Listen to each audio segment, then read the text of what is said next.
Breaking news नाज़रीन। गौसपुर घरू अणबुणता मुड़स तां गोलियों हणी जख्मी किल औरत सूर न सहंदे फौत। सरदारा भैयो सखर अस्पताल में इलाज दौरान जख्मन जा सूर न सहंदे दम धणीअ हवाले कयो। औरत जे मामे वाहिद बख्शी फरियाद ते NC दाख़िल जांच करे रहिया आहियूं, पुलिस जो मौक़िफ़। ब्रेकिंग न्यूज़ नाज़रीन जेका हिकु दफ़ो ॿीहर दोहराईंदा हलो। गौसपुर घरू अणबुणता मुड़स तां गोलियों हणी जख्मी किल औरत सूर न सहंदे फौत।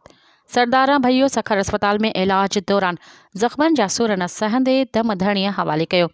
पुलिस जो चवणु आहे त औरत जे मामे वाहिद बख्शी फरियाद ते NC दाख़िल कई आहे, जांच करे रहिया आहियूं। मज़ीद ख़बरनि ऐं तफ़सीलात लाइ विज़िट कयो असांजी वेबसाइट www.awamiNewsHD.com ऐं ॾिसंदा रहो अवामी न्यूज़ HD।